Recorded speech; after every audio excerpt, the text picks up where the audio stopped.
Vamos lá, meus irmãos, continuando aqui nossa gravação, segundo dia de aula de missões. Segundo dia, segundo bloco agora. Continuando a falar um pouco mais aqui, irmãos, sobre a nossa experiência de evangelização. Quando nós temos na evangelização intensidade, naturalmente a gente vai fazer missões. Mas quando nós não temos intensidade na evangelização, todo projeto missionário tem data de validade. Então, por isso que eu fiz aqui algumas perguntas no bloco anterior, não é negando a obra de missões, pelo contrário, é enfatizando ela. De que forma? Comece a fazer uma obra de evangelização com intensidade, que naturalmente, a médio e longo prazo, Deus vai te levar para lugares distintos. E quem sabe em outros povos, em outras nações. Então, continuando aqui o nosso material e ainda os conceitos missiológicos e ainda essa ideia de quebrando alguns paradigmas, vamos ler mais um pouco, irmãos, aqui do meu material? Então, vamos lá. Olha só. Nós estávamos falando sobre essa questão de igrejas fortes localmente e de igrejas fortes em missão. E aqui eu faço eu escrevi algo. Pastor Johnny, leia para nós, por exemplo, aqui esse terceiro ponto. Joia. O chamado missionário pessoal está ligado à questão da vocação divina, e o chamado missionário local ou denominacional, creio ser a mesma coisa. É o caso dos batistas brasileiros versus os pentecostais em nossa nação. Deixa eu dar uma pausa aqui, pastor. O que eu acredito, irmãos? Deixa eu fazer uma pergunta para vocês. Todos nós seremos missionários? Não. Mas todos nós temos um dever na evangelização? Sim. Agora, olha só. A evangelização, ela abraça todos os cristãos. E o dom de evangelista? Todos os cristãos têm o dom de evangelista? Pois é, eu sei que há controvérsias, mas eu acredito de fato que o ID é para todos. Então, quando fala de evangelismo, é para todos, na minha ótica, né? Sim, mas aí eu estou me referindo ao dom, pastor. Lembro que Efésios 4 vai falar sobre 5 dons ministeriais. Lembra? Verdade. Em livro de Efésios. Que, vocês lembram quais são esses dons ministeriais? Que são os dons que lideram a igreja. Mestre, profeta, evangelista.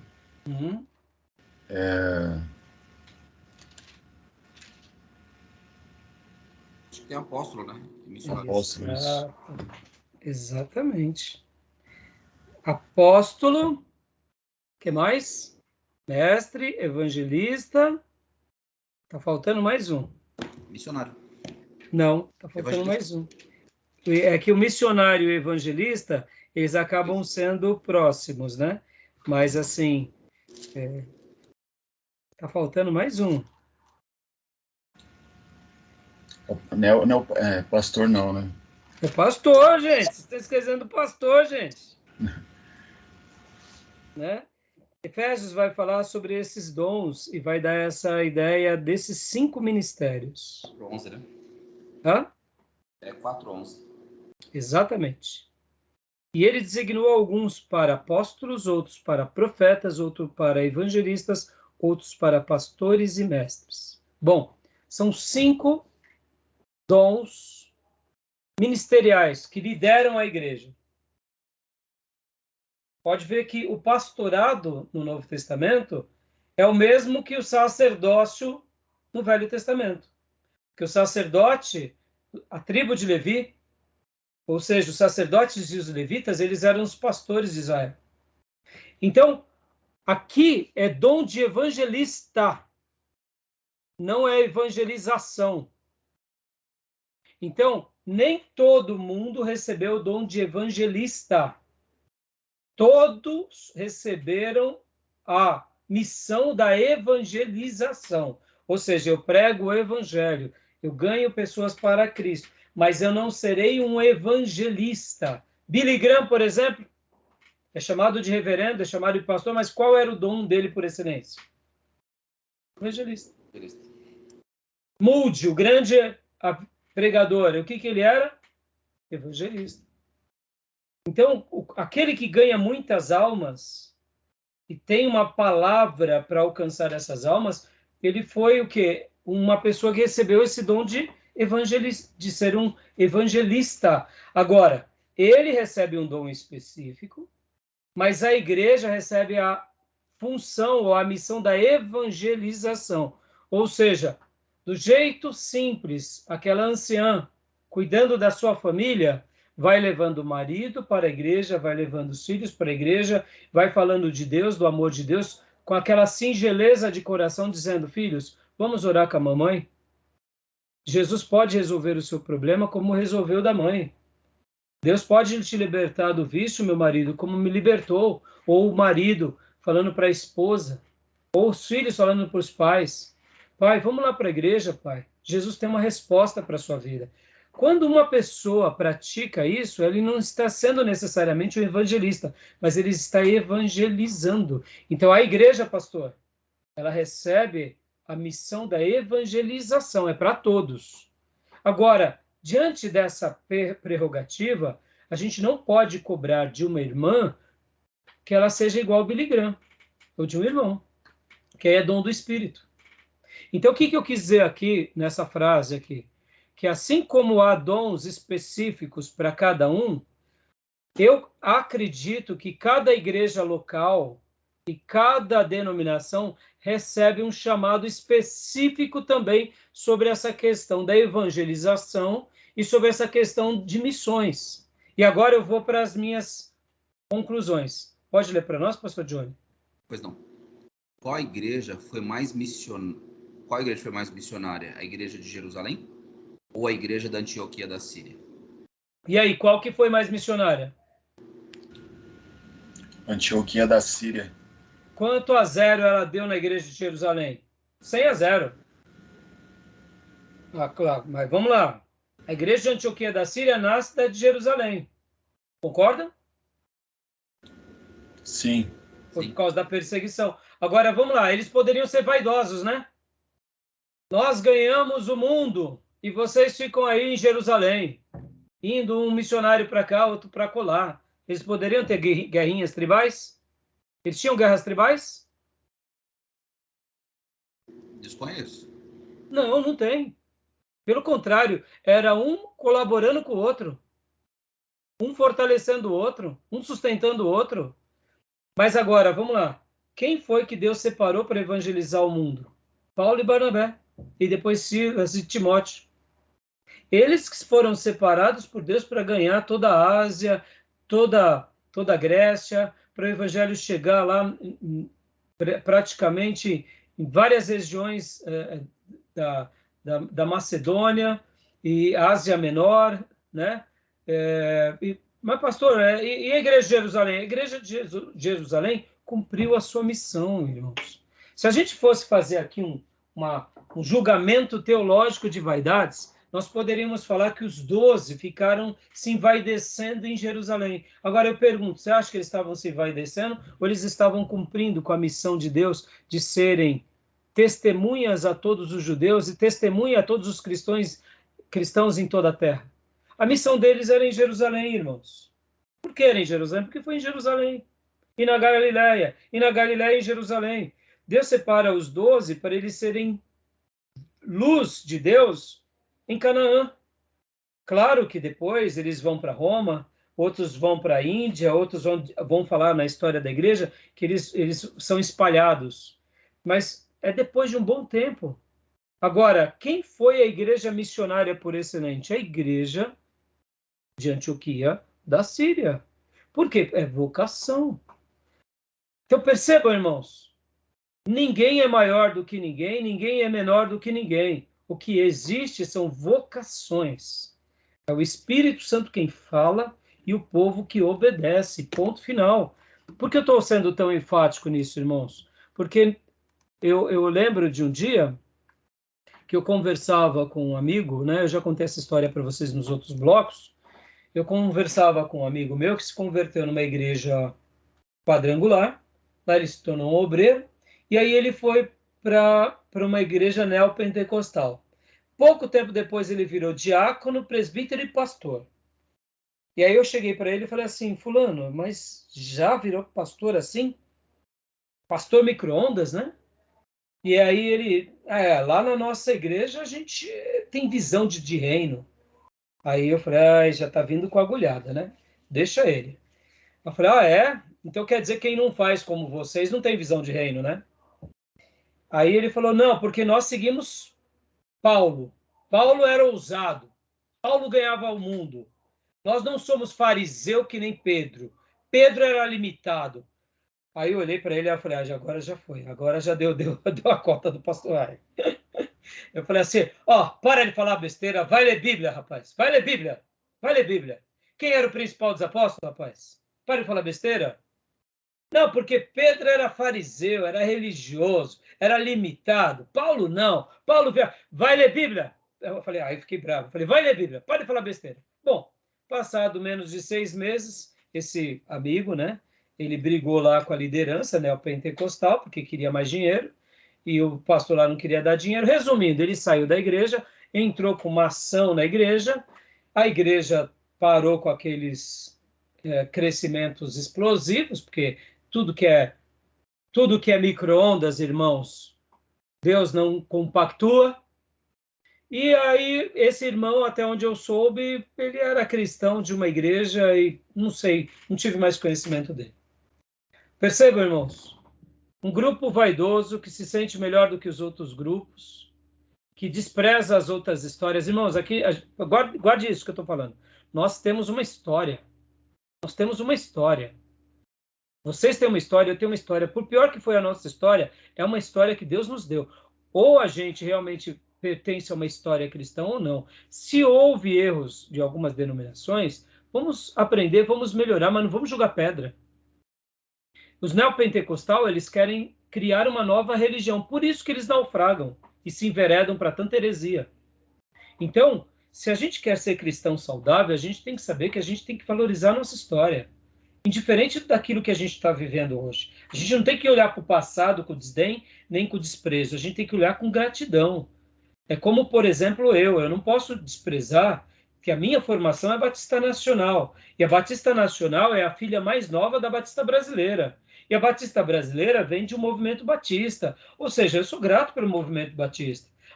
Teve erros em tudo. Inclusive teve erro na Batista Nacional e tem erros na minha igreja. Eu também tenho falhas. Então, aqui, quando a gente vai avaliar, e se tivesse vaidade no grupo que estava lá em Antioquia da Síria, querendo ser maior do que a igreja de Jerusalém, teriam os inscritos, mas não tinha essa disputinha tola, fútil, essas briguinhas como existe hoje, entendeu?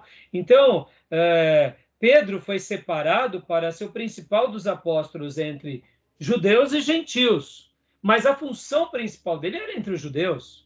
Já Paulo foi separado exclusivamente para ser entre os gentios. Que igreja que ele tinha que estar? Em Antioquia da Síria. E lá, quando ele foi para lá, pela orientação de Barnabé, por isso que Barnabé era cheio do Espírito Santo, fizeram essa obra linda. E Paulo não era vaidoso. Paulo, o grande missionário, o grande evangelista de todos os tempos, ele prestava conta à igreja de Antioquia da Síria. Então, eu estou fazendo esses apanhados aqui, estou quebrando esses tabus, para mostrar, irmãos, que quando a gente tem intensidade no nosso evangelismo com aqueles que estão ao nosso redor, naturalmente haverá um peso da nossa fala onde a gente chegar. E quem sabe, em algum momento, Deus nos separa para além da fronteira. Como foi com Paulo, como foi com os apóstolos também, tá bom? E aqui, olha, eu vou agora dar uma explicação na história da igreja. Por exemplo, qual dessas igrejas foi maior? Aqui eu perguntei, né, de Antioquia da Síria e da igreja de Jerusalém. Que movimentos, igreja ou denominações foram melhores? Desculpa, aqui eu estou fazendo uma outra pergunta. Vou fazer agora sobre, por exemplo, pastor, vocês... Oi, desculpa. O senhor colocou na tela aí, não, né? Não, desculpa, eu esqueci de compartilhar. Então, ficou claro para os irmãos? essas ideias? Está dando para entender, meus irmãos, onde eu quero chegar? Né? Sim, pastor. Aqui, ó, agora eu vou fazer um novo levantamento aqui, uma nova pergunta. Ó. Na história da igreja, que movimentos, igrejas ou denominações foram melhores? Os moravianos ou o Clube dos Santos, que é o Clube de Wesley? Qual desses dois movimentos foram maiores, irmãos? Me fala. Maior, se eu falar em expansão, né? Não, foram melhores. Né? Qual dos dois foram melhores? Teve um que foi melhor do que o outro, ou um aprendeu com o outro e um abençoou o outro?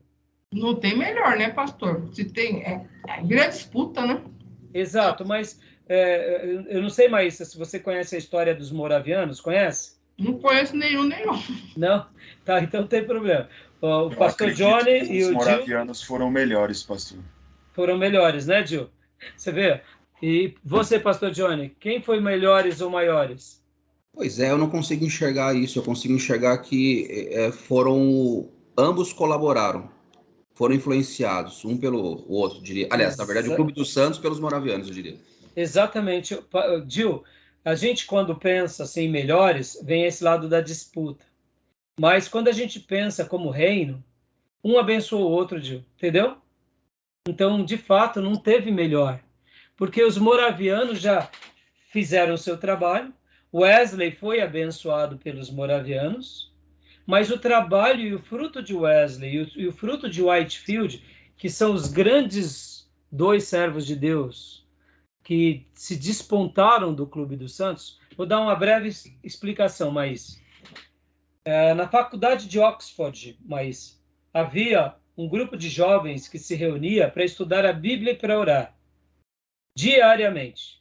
Eles faziam teologia e eles não ficaram apenas fazendo teologia, mas eles dedicavam tempo orando, lendo as escrituras, corrigindo uns aos outros e orando uns pelos outros, confessando as fraquezas e as limitações. Quem eram esses irmãos? John Wesley, Carlos Wesley, o irmão de Wesley, e tinha um outro jovem garoto também, que era George Whitefield, e mais alguns irmãos. Então, durante todo o seminário, eles faziam isso. Eles eram ridicularizados, eles eram questionados. Passado pouco tempo e poucos anos, Deus começou a derramar um fogo no mundo e usou quem? Usou aqueles que eram do grupinho chamado Clube dos Santos. Entendeu, Maís? E, em especial, usou poderosamente John Wesley e usou George Whitefield. Uhum. Carlos Wesley, pastor, ele não foi usado na pregação, mas quando vocês pegam o cantor cristão e a harpa cristã, vocês vão ver vários hinos com a expressão CW.C.W., que é Carlos Wesley. Ou seja, enquanto Carlos Wesley tocava, vinha John Wesley depois e pregava, e o fogo caía. E aqui, irmã e irmãos, há quem diga que a Revolução Francesa não chegou na Inglaterra por causa do movimento que John Wesley, George Whitefield e depois Spurgeon fizeram. Vocês vão ver que na Europa, de uma forma geral, a teologia vai sendo degradada. E na Inglaterra, a teologia se manteve de uma forma muito, muito linda. Bases bíblicas e um ensino ortodoxo se manteve na Inglaterra durante séculos. Por quê? Por causa do Clube dos Santos, por causa desses homens de Deus que foram levantados lá na Inglaterra, entre muitos outros. Então, percebam, há uma contribuição desses pastores. E os moravianos? Eles evangelizaram o mundo. Então, o que eu quero dizer aqui, destacar agora aqui para vocês, irmãos? Que cada um está dentro da sua vocação, cada um está dentro do seu chamado. Pastor, e a obra de evangelizações e missões? John Wesley continuou fazendo? Claro que continuou. O pastor Johnny e o irmão Gil são fruto de Wesley ou são fruto dos moravianos? É fruto de Wesley. Wesley foi abençoado pelos moravianos? Foi. Mas o que eu quero dizer, percebam, não há maior, não há melhor. A gente aprende com o outro. Você entende por que eu falo isso, irmãos? Porque nós temos uma tendência... Onde eu estou querendo chegar, irmãos? Eu estou querendo quebrar paradigma tribal. Vou dar um exemplo para vocês. É notório que a nossa igreja é uma igreja teológica, que é uma igreja de ensino, que é uma igreja de formação de obreiro. Eu poderia dizer que quem forma obreiro está fazendo um papel de mestre, e por fazer um papel de mestre está sendo protagonista na história, e piriri, pororó. Não, meu irmão, é chamado, é vocação. Eu não me sinto melhor do que aquele que vai para o campo de missões. Mas também não me sinto pior, porque ele vai para o campo de missões e eu tenho que preparar aula para formar obreiros. Está entendendo onde eu quero chegar? Está claro para os irmãos? Assim, e aquilo também, né, pastor? O senhor poderia estar fazendo essa formação para a tua denominação, não abrindo Exatamente. metodistas aqui, né? Exatamente. Você vê o Júnior? O Júnior é um batista brasileiro. A Maísa, ela ia em uma outra igreja, hoje está conosco. Mas é exatamente quantos irmãos passaram. Então, o que eu quero dizer, irmãos? Quando a gente olha de forma tribal, a gente tem essa mania. Se eu sou um profeta, estimo a obra de profecia, eu vou falar que o que importa na igreja é profecia. E não é verdade. O que importa na igreja é ela viver a vocação dela. Então, por que eu fiz a pergunta dos moravianos e do Clube Santo? Porque ali foram dois movimentos poderosos. E por causa de Wesley e de Whitefield, os Estados Unidos teve um grande avivamento. Nós sabemos que os moravianos abençoam Wesley, mas os moravianos não tiveram o mesmo impacto em Whitefield. Vocês vão aprender a história dos avivamentos. Mas esses dois homens incendiam os Estados Unidos. E porque eles incendiam os Estados Unidos, uma obra linda é feita nos Estados Unidos. Percebam? Então, estão entendendo que Deus vai quebrando essas crendices? Então, olha só agora o que eu vou escrever. Leia para nós, Gil, por gentileza. Toda a igreja...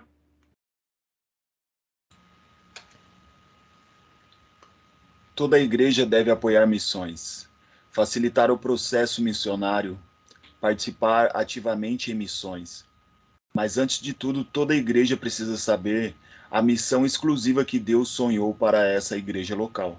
Ou seja, vamos aqui fazer um apontamento. Lutero, ele enviou quantos missionários para o mundo? Meu irmão, ele fez uma das obras mais lindas e se manteve vivo. Fazendo o quê? Fazendo as 95 teses e pregando na porta da igreja e depois traduzindo a Bíblia. Naturalmente, ele fez uma obra de evangelização. E essa obra de evangelizações virou missões naturalmente. Calvino organiza a teologia, prepara a igreja. Spurgeon é o príncipe dos pregadores, ele prega como ninguém. Whitefield e Wesley queimam os corações. Os moravianos são os braços de Deus que alcançam o mundo. Cada um tem uma vocação. A vocação divina vem antes dos nossos desejos. Estar no centro da vontade de Deus fará toda a diferença. Ou faremos missões, ou então apoiaremos aqueles que o Senhor separar para essa obra. Entendam, irmãos, o que eu quero dizer com isso aqui? Eu quero fazer essa tese. Eu não preciso necessariamente sofrer com isso. Se eu tenho que sofrer Deus me quer no campo e eu estou dentro de um barquinho fugindo para Tarsis. Aí eu tenho que sofrer mesmo. Se Deus está me separando para a obra da evangelização, ou melhor, para o evangelismo, para missões, e eu estou fugindo, aí, meu irmão, pode sofrer mesmo. Mas o que eu quero dizer não tente fazer as coisas por vaidade, por vanglória. Não tente fazer as coisas por presunção. Sigam o chamado de Deus com tranquilidade, com serenidade e apoie missões. O mais importante, sobretudo, é apoiar. Apoiar diretamente ou indiretamente. Quando eu falo apoiar, irmãos, agora eu quero quebrar um outro paradigma. Outro paradigma, qual é? Será que a nossa igreja local ela vai ser uma igreja que vai, de fato, ter muitos missionários? Ou será que o nosso trabalho é local, é na nossa região, como eu disse há pouco, como foi a Assembleia de Deus? E qual é o paradigma, qual é a ilustração que eu quero usar aqui? Vocês já ouviram falar dos nossos irmãos do Exército da Salvação, né? Eles são conhecidos ou não no mundo? Muito. Eles fazem uma obra missionária ou não? que vocês acham? Eu sei que eles são fortíssimos, hein? E são metodistas, né? Eles nascem do metodismo? Nascem do metodismo. Eu não me relembrava agora. Mas agora, olha só, pastor. Eles são, assim, missionários propriamente ditos? Ou eles fazem uma obra de evangelização de uma proporção gigantesca e acabam sendo missionários? Fiquei com dúvida agora, sabia? Em História dos Avivamentos, a gente vai trabalhar um capítulo sobre eles. Mas o que eu quero dizer, o trabalho do Exército da Salvação nasce dentro do quê? De um contexto de militares que servem a Cristo e que eles se unem para quê? Para socorrer os necessitados. Podem ver que o braço forte deles é a ação social. O braço forte deles não é necessariamente pregação ao ar livre, fazer isso, o que? É trabalho social. E eles acabam fazendo uma evangelização no bairro? Sim. Acabam fazendo uma evangelização no estado? Sim. No país e no mundo? Sim. Aonde você for, no mundo afora, você vai ver o trabalho Exército da Salvação. Existe um homem que era o guru de gestão, que era, se não me falha a memória, Peter Drucker. E ele era uma pessoa que é um dos maiores nomes da administração mundial. Não sei se ele ainda está vivo. E ele gostava de avaliar e estudar empresas e gestões. E ele tinha dentro do complexo dele de estudos 2 grupos bem distintos. Ele gostava muito de estudar a cultura japonesa e gostava de estudar o Exército da Salvação. Quando falava sobre gestão, quando falava sobre empreendedorismo, administração, imagina o pai das administrações do mundo estudando uma denominação. Como eles fazem uma obra tão linda, por que fazem, como eles são impelidos. Então, percebam, é isso que eu quero quebrar os tabus aqui. Muitas vezes a gente está vivendo esse frenesi, eu tenho que fazer missões, a nossa igreja tem que ter um caixa. Irmão, e muitas vezes Deus está querendo outra coisa. Deus está querendo que a nossa igreja tenha uma creche. Porque tem um bairro pobre ali do lado, que é uma favela, e tem 20 famílias, e a gente está aqui querendo mandar missionário, e eu não estou sendo contra, meus irmãos, me entendam. Mas por isso que eu estou falando que muitas vezes a gente quer fazer algo, que a gente reúne ali 10 irmãos e dá uma oferta para o missionário, porque isso daqui é muito mais fácil do que pegar ali e cuidar das 50 crianças, colocando elas aonde? Numa creche da igreja. A creche da igreja vai ter que ter discipulado, vai ter que ter voluntariado, vai ter que ter dinâmica, vai ter que ter comida, vai ter... E mandar uma oferta acaba sendo mais fácil. Você está entendendo onde eu quero chegar? Então, por que muitas vezes a gente precisa de orar? Para que Deus alinhe o nosso coração ao coração dele, para que a gente faça a obra dele, não a nossa. Está entendendo? Então, eu não estou querendo aqui ser contra, não. A gente apoia todo tipo de obra missionária, mas, ao mesmo tempo, a gente tem que viver o sonho de Deus para a nossa igreja e mergulhar, porque, naturalmente, nós acabaremos fazendo missões de uma forma ou de outra. Por que eu estou falando isso, irmãos? Eu conheci uma igreja que, infelizmente, o pastor que fundou aquela igreja teve alguns problemas na área de... algum problema que a igreja o afastou, que é o pastor Bill Hybel. O pastor Bill Hybel era, né, eu não sei se ele está pastoreando atualmente, mas a igreja de Willow Creek. A igreja de Willow Creek é uma das igrejas mais influentes dos Estados Unidos. E eles não tinham missionário, mas eles tinham uma igreja de não sei quantos mil que se reuniam todos os domingos. E eles abençoavam muitas igrejas locais ao redor do mundo. Mas eles não tinham missionário. Olha que interessante. E quando perguntavam para eles, eles eram muito resolvidos sobre isso. Eles falavam, olha, a nossa existência é fortalecer a igreja local. E ele tinha um lema, junto com a igreja dele, que o lema era, a igreja local é a resposta para o mundo. E olha, irmãos, eu particularmente fui tão abençoado pelo pastor Bill Hybel, tem um material vasto aqui. Eu lamentei quando eu soube que ele teve alguns problemas na vida íntima dele e que a igreja, em virtude disso, para preservar a igreja, o afastou da titularidade. E aí eu acabei perdendo um pouco do contato, porque eu confesso, foi uma dor muito grande, mas uma igreja séria disciplina os seus líderes. E essa igreja local é uma igreja muito forte. Só para vocês terem uma ideia, lá nessa igreja, eles tinham trabalhos sociais da seguinte expressão. Final de ano, nós não gostamos muitas vezes de trocar de carro, quem pode, não é? Um dia o pastor Bill teve uma ideia. Ele falou assim, poxa, para que os nossos irmãos ricos, para eles trocar de carro é a coisa mais simples. Então, eu vou pedir para eles doarem os carros deles para os irmãos pobres. Irmãos, a quantidade de carro doado lá era absurda. Absurda. Coisa assim de 2.000 carros por ano. Imagina você chegar, receber uma carta, um carro em perfeito estado. E tudo isso não começou assim. Começou porque tinha um irmão, que ele era pobre não, mecânico, que ele viu que na igreja tinha, dentro do estacionamento da igreja, muitos ricos e muitos pobres.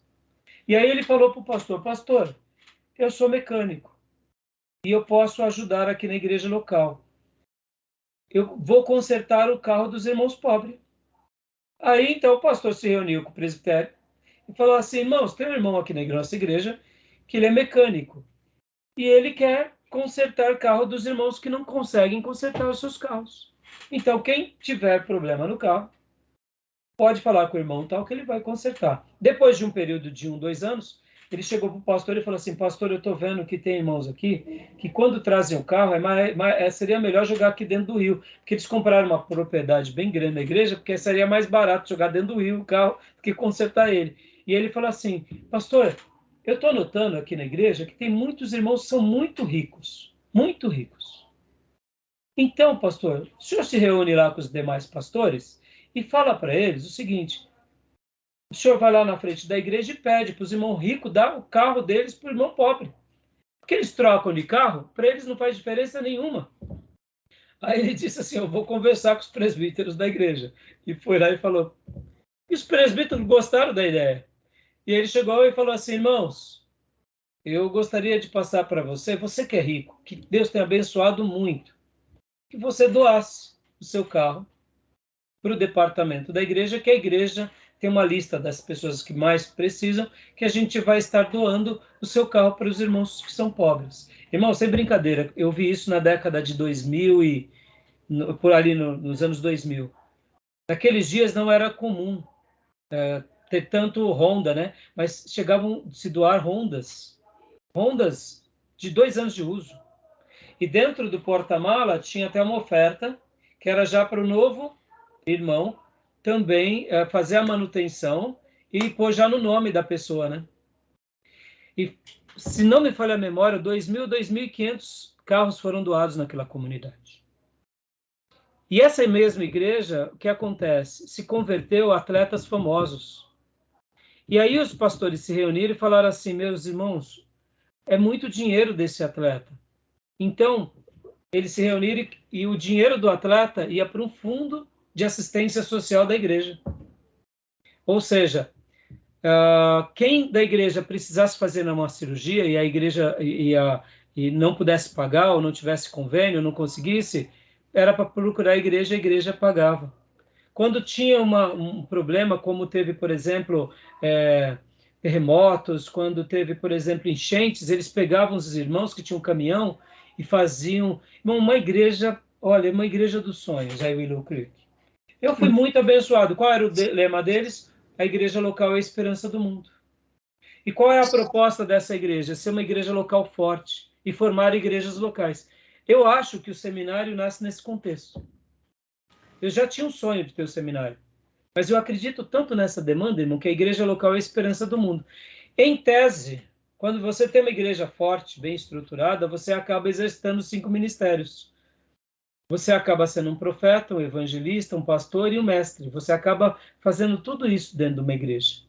E automaticamente você faz uma obra de evangelização e uma obra de missões. Então, você vê, e aqui por isso que eu estou quebrando os paradigmas para a gente entender o que Deus sonhou para nós. Porque muitas vezes, irmão, a gente está querendo fazer uma coisa, mas o que Deus quer é outra coisa. Tá entendendo? Tá bom, meus irmãos? O pastor deu 35 aí, ó. Opa, então vamos dar uma pausa agora aqui também, tá bom? Então vamos lá, vamos dar uma pausa. Alguma fala, alguma pergunta, meus irmãos? Tranquilo? Joia? Torna inspirador. Então, depois, olha, eu posso... Depois, se vocês quiserem áudios, material, eu tenho um material muito grande do Pastor Bill. A igreja de Willow Creek é uma igreja dos sonhos, irmãos. Sem brincadeira. Eu tinha algumas coisas complicadas, mas assim, no frigir dos ovos eu fui muito abençoado pela vida do Pastor Bill Hybels e principalmente pela Willow Creek. Ele fazia um trabalho chamado Summit. Todo ano eu participava, aqui no Brasil, né? Não lá. Mas é uma igreja que eu tenho um carinho por eles, assim, absurdo, que me abençoaram muito. Tá bom, meus irmãos? Então, eu vou dar a pausa aqui, tá? E a gente vai para o último e terceiro bloco.